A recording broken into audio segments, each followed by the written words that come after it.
नमस्कार करता हूँ सबसे पहले तो सभी को। आज देखिए केमिस्ट्री 12वीं क्लास की केमिस्ट्री का एक टॉपिक मैं लेकर के आया हूँ, उस पर चर्चा करेंगे। तो 12वीं क्लास के बच्चे ज़रूर इस टॉपिक को देखें और इसके बारे में हम चर्चा करेंगे। थोड़ा समझाने का मैं प्रयास करूँगा। आज हमारा जो पार्ट है 11 नंबर पार्ट है 12वीं क्लास की केमिस्ट्री में, 11वां पार्ट है ऑक्सीजन युक्त क्रियात्मक समूह भाग 1। और इसमें हम सबसे पहले पढ़ रहे हैं एल्कोहल। तो एल्कोहल के बारे में हम पढ़ेंगे। इसमें दो पार्ट में मैं एल्कोहल बताऊंगा। एल्कोहल है, ईथर है ना, एल्डिहाइड है, इनकी हम चर्चा करेंगे। कीटोन है, ये सब इस पार्ट में आएंगे। ऑक्सीजन युक्त क्रियात्मक समूह जो उसमें। तो सबसे पहले हम चर्चा कर रहे हैं एल्कोहल की। तो एल्कोहल से ही शुरुआत कर देते हैं। तो सबसे पहले एल्कोहल क्या होता है, देखिए जैसे एल्कोहल की बात करें तो जैसे ये एल्केन है, जैसे ये CH4 है, CH4 की बात करें तो ये मेथेन है और इसको हम ऐसे लिख सकते हैं CH3H। हम परिभाषा समझने की कोशिश कर रहे हैं कि एल्कोहल क्या होता है। देखिए जैसे ये मेथेन है, इसको मैंने ऐसे लिख दिया CH3H। ये एक एल्केन है और एक कार्बन का, इसलिए इसका नाम हो गया मेथेन। अब इसमें क्या हुआ, इस H यदि ये H हट जाता है और इसकी जगह OH आ जाता है। देखिए CH3 का तो CH3 है, लेकिन ये H हट के इसकी जगह OH आ गया, तब उसको एल्कोहल कह देंगे। कहने का मतलब एल्केन में H हट करके OH आ गया, हाइड्रोक्सी समूह आ गया। इसको हाइड्रोक्सिल समूह या हाइड्रोक्सी समूह कहते हैं। तो जो OH है वो आ गया, H की जगह OH ने ले ली, इसलिए हम ये कह सकते हैं कि एल्केन के हाइड्रोक्सी व्युत्पन्नों को एल्कोहल कहा जाता है। जिसमें वैसे साधारण परिभाषा अपन देसी तरीके से समझे तो आपको ये ध्यान में रखना है कि OH अगर लगा हुआ है तो वो एल्कोहल है। पारिभाषिक रूप से इसको यूं कहेंगे कि एल्केन के हाइड्रोक्सी व्युत्पन्नों को एल्कोहल कहते हैं। देखिए एल्केन था और उसमें H हटके उसकी जगह हाइड्रोक्सी समूह या OH आ गया, इसलिए ये परिभाषा हो गई कि एल्केन के हाइड्रोक्सी व्युत्पन्नों को एल्कोहल कहते हैं। उदाहरण इसके हो गए मेथेनॉल, एथेनॉल, प्रोपेनॉल। जितनी कार्बन की संख्या उसके आधार पर मैंने बोल दिया। या यूं भी कह सकते हैं CH3OH, CH3CH2OH, CH3CH2CH2OH। ये एल्कोहल की परिभाषा हो गई। आशा करता हूँ आपको समझ में आ गई होगी। अब देखिए क्या होता है, जैसे इस एल्कोहल में बात करें हम तो इस एल्कोहल में तो जैसे एक ही समूह आ रहा है, यहाँ बात करते हैं तो यहाँ एक ही OH आ रहा है। लेकिन हो सकता है यहाँ कई एल्कोहल ऐसे हैं जिनमें 2 OH समूह आए, कई एल्कोहल ऐसे हैं जो 3 OH समूह होते हैं। उसके आधार पर इसके प्रकार हो जाते हैं। देखिए तो उसके आधार पर इसके प्रकार कौन कौन से होंगे उसकी एक बार हम चर्चा कर देते हैं। तो एल्कोहल की परिभाषा हो गई, एल्केन के हाइड्रोक्सी व्युत्पन्नों को एल्कोहल कहते हैं। या अपनी देसी परिभाषा समझे तो जिनमें OH समूह होता है वो एल्कोहल कहलाते हैं यौगिक। अब देखिए OH समूह की संख्या के आधार पर इसके 3 प्रकार हो जाएंगे, मोनोहाइड्रिक एल्कोहल, डाईहाइड्रिक एल्कोहल और ट्राईहाइड्रिक एल्कोहल। सीधी सी बात है, मोनोहाइड्रिक का मतलब जिसमें एक हाइड्रोक्सी समूह हो, जिसमें एक OH हो, यूं कह सकते हैं। डाईहाइड्रिक एल्कोहल जिसमें हाइड्रोक्सिल समूह 2 हो, यानी 2 OH हो कहने का मतलब। और ट्राईहाइड्रिक एल्कोहल जिनमें हाइड्रोक्सिल समूह की संख्या 3 हो, यानी 3 OH हो। तो आइए अब इसकी ढंग से पढ़ते हैं परिभाषा। मोनोहाइड्रिक एल्कोहल किसे कह देते हैं, जिनमें हाइड्रोक्सिल समूह की संख्या 1 हो। उदाहरण हो गया इसका CH3OH या मेथेनॉल। ये नाम कैसे करते हैं अभी हम बताएंगे। डाईहाइड्रिक एल्कोहल जिनमें हाइड्रोक्सिल समूह की संख्या 2 हो, ये है, और इसका नाम है एथिलीन ग्लाइकोल। ये इसका रूट नाम है। वैसे इसका नाम हो जाएगा एथेन 1,2 डाइओल, आगे मैंने बता रखा है। ट्राईहाइड्रिक एल्कोहल है जिनमें हाइड्रोक्सिल समूह की संख्या 3 हो। तो देखिए 3 हाइड्रोक्सिल समूह है, 3 OH है, तो इसलिए ये ट्राईहाइड्रिक एल्कोहल हो गया और इसका नाम है ग्लिसरॉल। और वैसे करेंगे तो प्रोपेन 1,2,3 ट्राइओल इसका नाम है, आगे मैंने समझा रखा है, आगे समझाएंगे। तो ये इनके नाम हो गए। और मोनोहाइड्रिक का मतलब सीधा सा आपको ये समझना जिसमें एक OH समूह है, 2 हो तो डाईहाइड्रिक, 3 हो तो ट्राईहाइड्रिक। अब देखिए अब हम बात करते हैं एल्कोहल के IUPAC नामकरण की तरफ चर्चा करते हैं कि एल्कोहल का IUPAC नामकरण कैसे करेंगे। तो देखिए प्रत्येक यौगिक का IUPAC नाम होता है। जैसे एल्डिहाइड है, उनका नाम होता है एल्केनेल, है ना। कीटोन का नाम होता है एल्केनोन। तो ऐसे ही एल्कोहल का IUPAC नामकरण होता है एल्केनॉल। ऐसे लिखेंगे हम IUPAC नामकरण, मतलब एल्केन प्लस ओल, यानी जितने कार्बन का एल्केन है वो लिख देंगे और प्लस में ओल लगा देंगे। OH समूह है उसको यूं समझ सकते हैं कि OH समूह को IUPAC पद्धति में ओल कहा जाता है। तो इसका नाम हो जाएगा एल्केन प्लस ओल। अभी आपको मैं समझाऊंगा। IUPAC पद्धति में इन्हें एल्केनॉल कहा जाता है। तो आपको क्या करना है, सीधे सा काम करना है, जितने कार्बन है वो देख लेने हैं, उसके आधार पे तो एल्केन का नाम दे देना है, एथेन, मेथेन, प्रोपेन, ब्यूटेन जो भी है, और उसके आगे ओल लगा देना है OH होने के कारण। तो देखिए लंबी कार्बन श्रृंखला का चयन करना है सबसे पहले, और नामांकन उस सिरे से करना है जिधर से OH समूह को न्यूनतम अंक मिले। ये मिले कट गया, मिले लिखा हुआ ये। तो कहने का मतलब जब हम नामांकन करें तो ये ध्यान रखना है कि नामांकन उस सिरे से करना है जिधर से OH समूह को न्यूनतम अंक मिलने चाहिए। और OH समूह को न्यूनतम अंक मिलने चाहिए और OH समूह को IUPAC में लिखेंगे ओल, और ये लास्ट में लिखा जाएगा अनुलग्न के रूप में, लास्ट में आएगा ओल। हमेशा ध्यान रखिए एल्कोहल के नाम में लास्ट में ओल आएगा।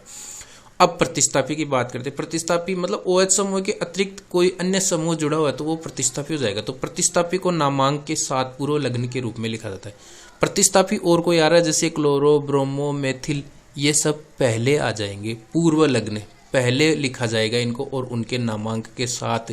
जैसे 2 नंबर पे मेथिल है तो इसे लिखा जाएगा 2 मेथिल प्रोपेनॉल, 2 मेथिल प्रोपेन 1 ओल या प्रोपेन 2 ओल। दोनों के नामांक करनी है लेकिन ओल को लास्ट में लिखना है और प्रतिस्थापी को पहले लिखना है। अभी मैं समझा दूंगा आपको। जबकि OH समूह को नामांकन के साथ अनुलग्न के रूप में लिखा जाता है, ओल लिखा जाता है। तो अभी मैं आपको समझा दूंगा, समझ में आ जाएगा। समझ में नहीं आए तो आप कमेंट बॉक्स में पूछ सकते हैं। जैसे देखिए ये है CH3CH2OH, इसका नाम करना है। तो अब आप क्या करेंगे, सबसे पहले इसका नामांकन करेंगे। सबसे पहला काम अपने को यही करना है कि लंबी कार्बन श्रृंखला है उसका चयन करना और उसके बाद नामांकन करना। तो ये कार्बन श्रृंखला, इसमें 2 कार्बन की कार्बन श्रृंखला, इसका नामांकन करेंगे। तो नामांकन देखिए इधर से करते हैं जब तो ये हो गया 1 2, और इधर से करते हैं तो ये हो गया 1 2, दोनों समझे आप। अब ये ऊपर वाला नामांकन सही है, नीचे वाला देखिए ऊपर वाले के हिसाब से तो ये जो OH समूह इसको नंबर मिल रहा है 1 और नीचे वाले के हिसाब से OH समूह को नंबर मिल रहे हैं 2। तो हमने पढ़ा है कि OH समूह को न्यूनतम नंबर मिलने चाहिए। सबसे पहला काम आप कार्बन श्रृंखला का चयन कर लेंगे, नामांकन करेंगे। नामांकन उधर से करना है जिधर से OH समूह को कम नंबर मिले। तो यहाँ 1 नंबर मिल रहा है तो ये तो सही है और ये नीचे वाला नामांकन गलत है। तो ऐसे करेंगे 1 2। अब देखिए अब हम क्या करेंगे, अब कार्बन की संख्या देखेंगे। तो कार्बन की संख्या 2 है तो 2 के हिसाब से ये हो गया एथेन। हमें पता है 2 कार्बन का एथेन होता है, 1 का मेथ होता है, 2 का एथ होता है, 3 का प्रोप होता है। ये आपने 11वीं में और 10th में पढ़े। तो 2 कार्बन है इसलिए लिख दिया एथेन, प्लस OH समूह है तो लिख दिया ओल। ओल हमेशा लास्ट में आएगा, अनुलग्न के रूप में आएगा। अनुलग्न का मतलब अंत में आता है। तो ये एथेन प्लस ओल, इसका नाम हो गया एथेनॉल। अब देखिए आप कहेंगे कि ये 1 पर ओल है तो ऐसे होना चाहिए एथेन 1 ओल। तो एथेन में आपको 1 लगाने की जरूरत नहीं है, क्योंकि जैसे मान लीजिए ये इधर भी OH जुड़ता तो भी ये एथेन 1 ओल ही होता है, इधर भी OH जुड़ता है तो भी एथेन 1 ओल होगा। इसलिए एथेनॉल में अपने को 1 और 2 लगाने की जरूरत नहीं है। लेकिन प्रोपेनॉल पर आप जब शुरू हो जाओ, प्रोपेन के बाद में आपको 1 2 3 इस ओल के नंबर भी लिखने पड़ेंगे। कहने का मतलब जैसे देखिए यहाँ मैंने लिख रहा है 2 ओल, तो अब आप ऐसे कर सकते हो कि यहाँ 1 ओल क्यों नहीं लिखा। 1 ओल इसलिए नहीं लिखा क्योंकि एथेन 1 ओल ही होगा। जैसे OH इधर होता तो भी इसका नाम एथेन 1 ओल होता है, इधर भी है तो 1 ओल होता है, इसलिए इसको एथेनॉल लिखा जाता है। तो एथेनॉल में खाली आपको ओल के नंबर नहीं लिखने हैं, बाकी हर जगह ओल के पहले उसके नंबर भी लिखने हैं। जैसे 2 ओल 3 ओल 1 ओल जो भी है वो, केवल एथेनॉल के अलावा आगे वालों में, प्रोपेनॉल में, ब्यूटेनॉल में, 4-5 कार्बन वालों में। अब देखिए जैसे इसमें समझ में आएगी ये बात आपको। जैसे ये यौगिक दिया हुआ है, अब इसमें नंबरिंग करेंगे। मैंने दोनों तरफ से नंबरिंग देके बताई। जैसे इधर से नंबरिंग करूंगा मैं 1 2 3, और आपकी जज गई आप इधर से भी कर सकते हैं 1 2 3। दोनों ही सूरतों में देखिए OH को नंबर मिल रहे हैं 2, OH को नंबर मिल रहे हैं 2, तो दोनों ही नंबरिंग सही हो गई। किधर से भी आप नंबरिंग कर सकते हो। अब प्रतिस्थापी आ जाता तो फिर उसका अलग हो जाता। अब देखिए अब हम क्या करेंगे, अब इसका सबसे पहले तो लंबी श्रृंखला का चयन करेंगे। तो ये कार्बन श्रृंखला हो गई, नामांकन हमने कर लिया 1 2 3। अब देखेंगे कितने कार्बन है, देखिए 1 2 3, तो 3 कार्बन है इसलिए ये हो गया propane. Meth eth prop but pent hex ये आपको आता होगा, तो 3 कार्बन है इसलिए हमने लिख दिया प्रोपेन। फिर ओल, अब ओल देखिए कितने नंबर पर है, 2 नंबर पर, इसलिए हमने लिख लिया 2 ओल। तो ये हो गया प्रोपेन 2 ओल। अब आप इसमें से बहुत के कंफ्यूजन ये होगा कि यहाँ आपने 1 ओल क्यों नहीं लगाया। यहाँ 1 ओल होता तो भी हम 1 ओल लिखते, लेकिन यहाँ क्यों नहीं लगाया, क्योंकि एथेन 1 ओल ही इधर से भी करेंगे तो 1 ओल होगा और इधर से भी करेंगे तो 1 ओल होगा, इसलिए इसको डायरेक्ट एथेनॉल ही आप लिख सकते हो। तो इस तरह से प्रोपेन 2 ओल, तो ओल को बाद में लिखना है और उसके नंबर भी साथ में आएंगे, ये ध्यान रखें। जैसे 10th क्लास में ये 2 ओल ऐसे लिखना नहीं बताते, तो यहाँ आपको ध्यान रखना है। अब देखिए अगले यौगिक का और थोड़ा कोई कंफ्यूजन बच गया हो तो और आगे क्लियर होता जाएगा। जैसे ये यौगिक है, अब इस यौगिक में पहले हमने लंबी कार्बन श्रृंखला का चयन कर लिया। अब हम देखिए 1 2 3 4 इधर से नंबरिंग करी, इधर से भी नंबरिंग करी, 1 2 3 4 दोनों तरफ से नंबरिंग करी। जब इधर वाली नंबरिंग में तो इसको नंबर मिल रहे 2 और इधर वाली में ओल को नंबर मिल रहे 3। इसका मतलब ऊपर वाली नंबरिंग गलत है और नीचे वाला नामांक सही है, ये हो गया इसका। अब देखिए, अब हम क्या करेंगे, कार्बन की संख्या देखेंगे तो 1 2 3 4, तो 4 कार्बन हो गए, इसलिए हमने लिख दिया ब्यूटेन। और फिर देखिए, फिर हम 2 नंबर पे है ओल, ओल है OH है, वो कितने नंबर पे है, 2 नंबर पे, तो ये हो गया ब्यूटेन 2 ओल, ये इसका नाम हो गया। अब हम देखिए आगे की बात करते हैं। अब देखिए कुछ और उदाहरणों की चर्चा हम करते हैं। तो कुछ और उदाहरणों में देखिए ये नीचे वाला, और कोई कंफ्यूजन कहीं रह जाता तो अब देखिए एक ऐसी श्रृंखला आ जाती है। अब यहाँ श्रृंखला, ये लंबी श्रृंखला हो गई, या ये श्रृंखला कर सकते हो आप, या ये श्रृंखला कर सकते हो, लेकिन ये श्रृंखला आप नहीं करोगे क्योंकि इसमें ओल नहीं आ पाएगा। तो हमें कार्बन श्रृंखला या तो ये सीधी श्रृंखला ऐसे करनी है, या ये सीधी श्रृंखला ऐसे करनी है, जिससे ये प्रतिस्थापी हो जाए। तो देखिए अब हमने कैसे नंबरिंग की, जैसे ये श्रृंखला ले ली हमने, चाहे तो ये श्रृंखला ले लो और चाहे आप ऐसे इसको ले लो, कोई एक ही बात है। तो जैसे मैंने सीधी श्रृंखला का चयन कर लिया, लंबी श्रृंखला हो उसका चयन करना है, तो यहाँ ये भी 3 की श्रृंखला बन रही है और ये भी 3 की श्रृंखला बन रही है, कोई बात नहीं है।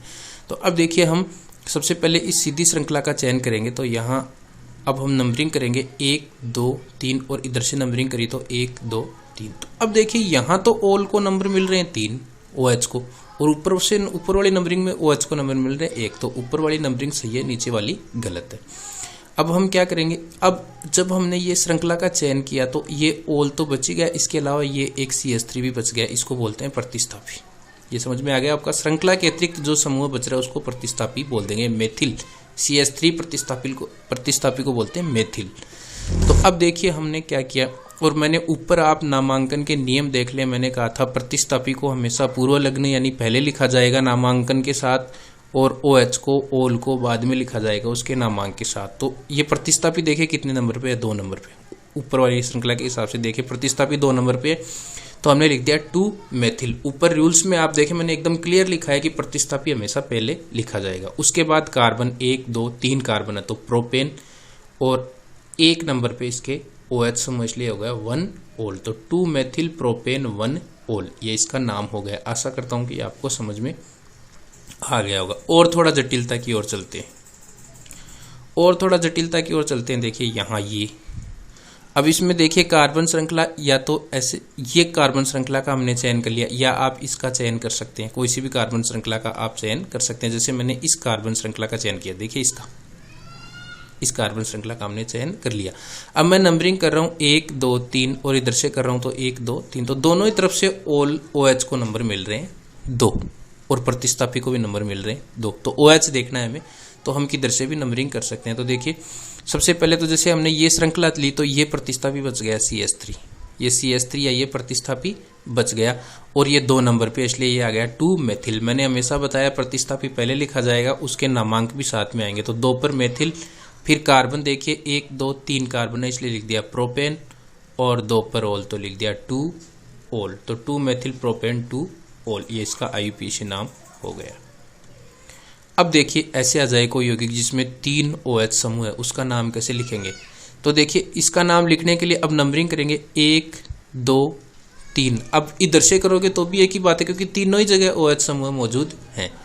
तो 1 नंबर पे भी ओल है, 2 नंबर पे भी ओल है, और 3 पे भी ओल है। 3 ओल समूह मौजूद है, इसलिए इसको बोलेंगे ट्राईओल, ट्राईओल, और इनका नामांकन आ जाएगा 1 2 3। तो देखिए इसका नाम हो जाएगा, पहले कार्बन देखेंगे 1 2 3 कार्बन है, इसलिए पहले तो इसका नाम हो गया प्रोपेन। फिर 1 पे भी ओल है, 2 पे भी ओल है, 3 पे भी ओल है, इसलिए नामांकन में तीनों ही आ गए 1 2 3, और 3 ओल है इसलिए लिख दिया ट्राई ओल। जैसे 1 ओल होता है तो हम ऐसे लिख देते हैं कि 2 ओल या 3 ओल या 1 ओल, लेकिन यहाँ 3 ओल है तो लिख दिया ट्राईओल, और कितने नंबर पे हो, 1 2 3 पर। ऐसे यहाँ देखेंगे, यहाँ आप देखिए ये है 2 कार्बन है इसलिए एथेन, और 1 और 2 दोनों पे ओल है इसलिए डाईओल, तो ये हो गया एथेन 1 2 डाईओल। ये नामांकन, ये IUPAC नामांकन हो गया। समझ में आ गया होगा आपको IUPAC नामकरण। अब देखिए एल्कोहल के विरचन की विधियाँ, एल्कोहल को बनाने की विधियाँ हम पढ़ेंगे। अब देखिए सबसे पहली बात यह है कि आपको ध्यान होना चाहिए कि एल्कोहल को कैसे बनाएंगे, इसकी मुख्य विधियों के बारे में हम किस तरह से इसका कर सकते हैं। देखिए जैसे मान लीजिए पहला है कि एल्किन की जलसीय विक्रिया द्वारा, जैसे एग्जाम में प्रश्न आता है कि एल्किन से एल्कोहल कैसे बनाएंगे। प्रश्न ऐसे आ जाता है कि एल्कीन से एल्कोहल बनाने के लिए क्या करवाएंगे, किससे क्रिया करवाएंगे। तो ये तो हम बाद में देखेंगे, पहले नीचे देखें आप। जैसे ये एल्कीन है, कोई भी एल्कीन ले सकते हैं हम, एथीन प्रोपीन, जैसे ये एथीन है, एल्कीन है, और ये उतने ही कार्बन वाला एल्कोहल है। देखिए इस तरह के क्रियाओं को कैसे समझेंगे कि एल्कीन में क्या जोड़ें या किससे क्रिया करवाएं कि वो एल्कोहल बन जाए। तो देखिए ये एल्कीन है और ये उतने ही कार्बन का एल्कोहल है। अब इन दोनों में फर्क क्या है, देखिए CH2 है, यहाँ CH3 है, तो एक H का फर्क हो गया। यहाँ CH2 है तो यहाँ CH2 है, और ये OH अधिक है, यानी कहने का मतलब इसमें OH और यहाँ एक H, कहने का मतलब जल ज्यादा है इसमें। H और OH को बोलते हैं H2O, H और OH मिलके हो गए H2O। यानी यूँ कह सकते हैं कि एथीन से एल्कोहल बनाने के लिए जल की आवश्यकता है। अगर एथीन की जल से क्रिया करवाई जाए, जल जाता है इसमें। देखिए इन दोनों की तुलना करो तो यहाँ देखिए CH2 यहाँ CH3, तो एक तो H ज़्यादा हो गया, यहाँ CH2 यहाँ CH2 और एक OH ज़्यादा, तो H और OH यानी जल। कहने का मतलब यूँ कर सकते हैं HOH का मतलब जल, H2O को यूँ कहते हैं HOH। तो कहने का मतलब जल जोड़ दें तो ये मतलब इसमें फर्क है जल का, केवल H और OH का। तो कहने का मतलब इसकी जल से क्रिया करने पर अपने को एल्कोहल प्राप्त हो सकता है, एल्कीन की जल से क्रिया करने पर एल्कोहल प्राप्त हो सकता है। तो देखिए ये तो समझ में आ गई बात, तो डायरेक्ट आपको याद रह जाएगा, याद करने की जरूरत नहीं पड़ेगी। जैसे परीक्षा में प्रश्न आ गया कि एल्कीन की किससे क्रिया करवाएं कि एल्कोहल प्राप्त हो जाए, तो आप वहाँ इस तरह से कैलकुलेट कर सकते हो। तो अब देखिए एल्कीन की जल से अभिक्रिया द्वारा एल्कोहल प्राप्त हो जाता है, और वो किसकी उपस्थिति में कराई जाएगी, देखिए तनु H2SO4 या तनु H3PO4 अम्ल की उपस्थिति में ये क्रिया करवाई जाएगी। थोड़ा सा समझ लेते हैं। जैसे ये एल्कीन है, एथीन है, और इसकी जल से क्रिया करवाई तनु H2SO4 की उपस्थिति में, तो ये एल्कोहल बन गया। नीचे वाली लाइन में मैंने समझाने का प्रयास किया है कैसे बन गया। देखिए जो जल है ये H और OH है, जल को आप ऐसे कह सकते हैं H और OH। तो यहाँ क्या होगा, इस एथीन पर क्रिया होगी, यहाँ से ये बंध टूटेगा, यहाँ से ये बंध टूटेगा, इधर H जुड़ जाएगा और उधर OH जुड़ जाएगा। तो इधर H जुड़ गया तब तो ये बन गया CH3। देखिए CH2 में H जुड़ते ही बन गया CH3, और ये सिंगल बॉन्ड हो गया, और ये CH2 के जुड़ गया OH, तो ये हो गया CH3 CH2OH। समझ में आ गई होगी आपको ये अभिक्रिया। ध्यान ये रखना है। अब आप ऐसे पूछ सकते हो सर H किधर जोड़े और OH किधर जोड़े। मान लीजिए यहाँ तो दोनों ही जगह, इधर भी H2 है इधर भी H2 है, तो इधर OH किधर भी जोड़ दो एक ही बात होगी वो तो ये बन गया CH3 CH2OH। लेकिन अगर मान लीजिए अलग अलग हो हाइड्रोजन की संख्या, तो H और OH किधर जुड़ेंगे, इसका एक नियम होता है। देखिए नीचे लिख रखा है एल्किनों पर जल का योग मार्कोनिकॉफ के नियम के अनुसार होता है। तो ये नियम क्या है इस पर चर्चा करेंगे। पहले ये आपको समझ में आ गया होगा। देखो इसे बॉन्ड को तोड़ देंगे, एक तरफ H जोड़ देंगे एक तरफ OH जोड़ देंगे, मार्कोनिकॉफ के नियम के अनुसार जोड़ेंगे। यहाँ दोनों तरफ हाइड्रोजन की संख्या बराबर है तो कोई दिक्कत नहीं। देखिए मैं शॉर्ट में पहले बता देता हूँ। मार्कोनिकॉफ का नियम क्या होता है कि जब जल हाइड्रोजन क्लोराइड या हाइड्रोजन ब्रोमाइड इस तरह के यौगिकों की जब क्रिया करवाई जाती है किसी एल्कीन पर, तो जो हाइड्रोजन, जैसे यहाँ देखिए एक हाइड्रोजन हो गया एक OH हो गया, तो हाइड्रोजन उस ओर जुड़ेगा जिस कार्बन पर हाइड्रोजन की संख्या पहले से ज्यादा हो, उस पर जुड़ेगा। तो यहाँ देखिए हाइड्रोजन इस पर जुड़ा है, हालांकि यहाँ तो दोनों ही जगह हाइड्रोजन की संख्या बराबर आ रही है, इसलिए कोई से भी जोड़ दो कोई फर्क नहीं पड़ेगा। लेकिन अगर दोनों में हाइड्रोजन की संख्या अलग अलग हो, जैसे यहाँ एक हाइड्रोजन हो और यहाँ दो हाइड्रोजन हो, तो हाइड्रोजन उस कार्बन के साथ जुड़ेगा जहाँ हाइड्रोजन की संख्या पहले से ज़्यादा है, वहीं हाइड्रोजन जाके जुड़ेगा, और OH वहाँ जुड़ेगा जहाँ हाइड्रोजन की संख्या कम है, यूँ कह सकते हैं। तो ये देखिए ये जुड़ गए, तो ये CH के H जुड़ गया तो ये हो गया CH3 और CH2OH। ये इस तरह से जल, तो एल्कीन पर जल की अभिक्रिया करवाओगे तो एल्कोहल प्राप्त हो जाएगा। अब मार्कोनिकॉफ, ये ध्यान जरूर रखना है कि एल्कीनों पर जल का योग कौन से नियम के अनुसार होता है, मार्कोनिकॉफ के नियम के अनुसार। अब हम पहले एक बार मार्कोनिकॉफ का नियम पढ़ लेते हैं। ये देखिए मार्कोनिकॉफ का नियम, यदि HX का मतलब जैसे हाइड्रोजन क्लोराइड है, हाइड्रोजन ब्रोमाइड है, जल है, HOH का मतलब जल की किसी एल्कीन या एल्काइन से क्रिया करवाई जाए तो HX का जो हाइड्रोजन परमाणु है, यानी इनमें जो हाइड्रोजन परमाणु है वो उस कार्बन से जुड़ेगा जिस पर हाइड्रोजन की संख्या ज्यादा हो। तो देखिए जैसे ये है, जैसे वहां तो आपको समझ में नहीं आया, वहां क्यों समझ में नहीं आया मार्कोनिकॉफ का नियम की दोनों तरफ हाइड्रोजन की संख्या समान थी। अब देखिए इसको समझिए आप। अब जैसे देखिए ये है, एक बार इसको समझिएगा, ये प्रोपीन है, प्रोपीन है, इसकी जल से क्रिया करवा रहे हैं, तो यहाँ से ये बंध टूटेगा और यहाँ HOH है, उसमें एक तरफ H जुड़ना है और एक तरफ OH जुड़ना है। तो कमेंट बॉक्स में आप बताना आपके अनुसार H किधर जुड़ेगा और OH किधर जुड़ेगा। तो अब देखिए जैसे मान लीजिए हम H यहाँ जोड़ देते हैं, एक बार सपोज करेंगे कि H यहाँ जोड़ देते हैं और OH यहाँ जोड़ देते हैं, तब तो ये बनेगा CH3 CH2।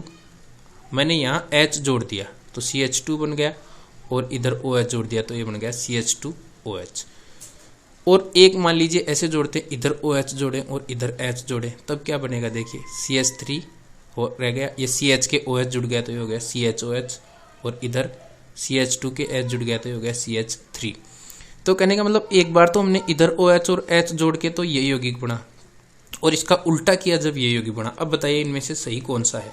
तो सही ऊपर वाला है, क्योंकि मार्कोनिकॉफ का नियम क्या कहता है कि ये जो हाइड्रोजन है ये किधर जुड़ना चाहिए, जिधर कार्बन की संख्या ज्यादा हो। ये हाइड्रोजन है वो किधर जुड़ना चाहिए, जिधर कार्बन पर पहले से हाइड्रोजन की संख्या ज्यादा हो। तो देखिए इस कार्बन पे यहाँ हाइड्रोजन है 2 और इस कार्बन पे हाइड्रोजन कितने हैं 1, तो ये हाइड्रोजन इस 2 वाले पे जुड़ेगा तो CH2 है, इसलिए ये हो गया CH3 और इधर जुड़ेगा OH तो ये हो गया CHOH। ये सही है और ये गलत है। मार्कोनिकॉफ का नियम आपको समझ में आ गया होगा। अब देखिए आगे बात करते हैं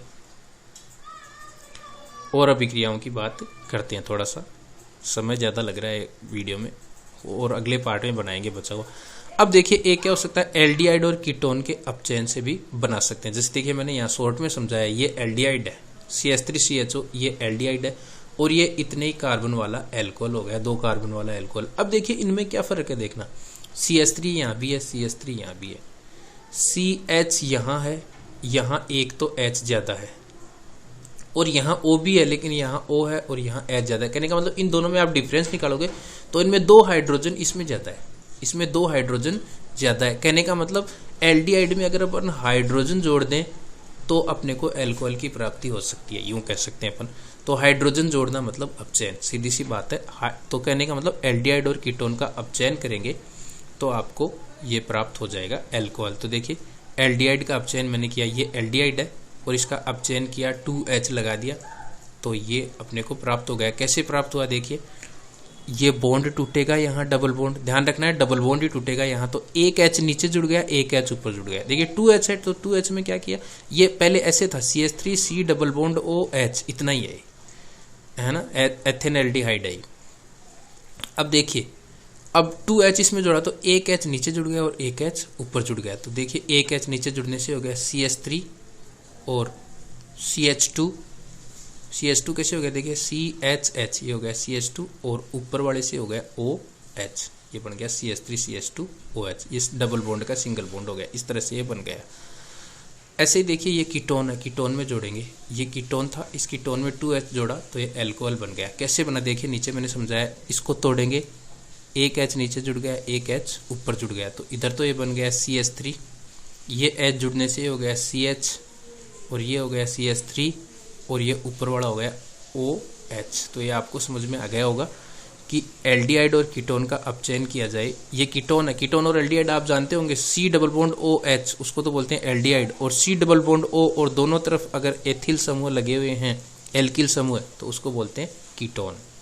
RCOOR, RC double bond OR ये तो कीटोन होता है और RC डबल बॉन्ड OH ये एल्डिहाइड होता है। ये आपको अगर नहीं ध्यान में तो पहले जाके 11वीं के सिलेबस में पढ़े। अब देखिए इस अभिक्रिया में अपचयन हो रहा है तो अपचयन आसानी से नहीं होता, तो ध्यान रखना है इस अभिक्रिया में अपचायक के रूप में किस किस का प्रयोग किया जाता है। देखिए ये 1-2 का आप नाम याद रख लेना।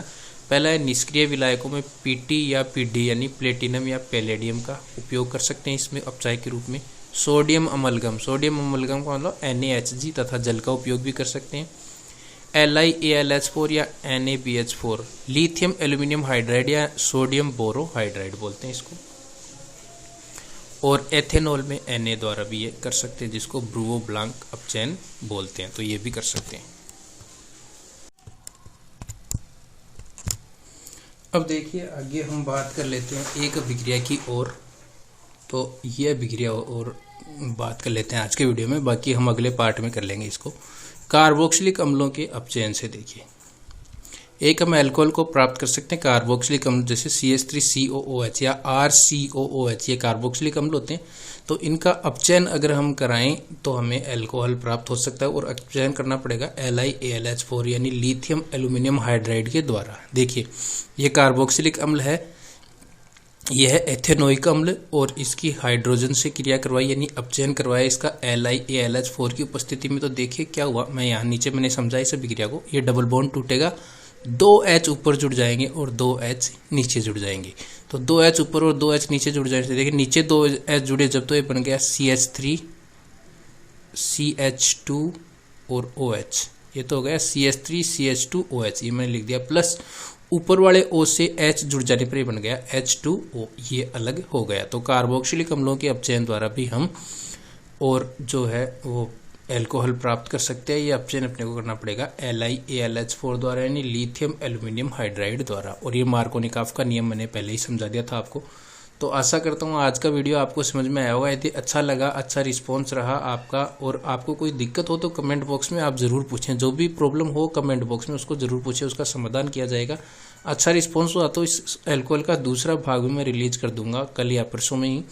और इसी तरह से ये एल्कोहल, एल्डिहाइड और जो भी ऑर्गेनिक और इनऑर्गेनिक केमिस्ट्री के जो भी पार्ट हैं वो आपको मतलब केमिस्ट्री का पूरा सिलेबस चैप्टर वाइज आपको उपलब्ध करवाया जाएगा। ये नोट्स मैं वीडियो के डिस्क्रिप्शन में दे रहा हूँ। अगर आपको ये नोट्स बढ़िया लगे तो वीडियो के डिस्क्रिप्शन में इनका लिंक दे दूंगा इस PDF फाइल का, वहाँ से आप इनको डाउनलोड कर सकते हैं। तो ये एल्कोहल का पार्ट 1 आज मैंने पूरा कर दिया है। पूरा वीडियो देखने के लिए बहुत बहुत धन्यवाद, थैंक यू।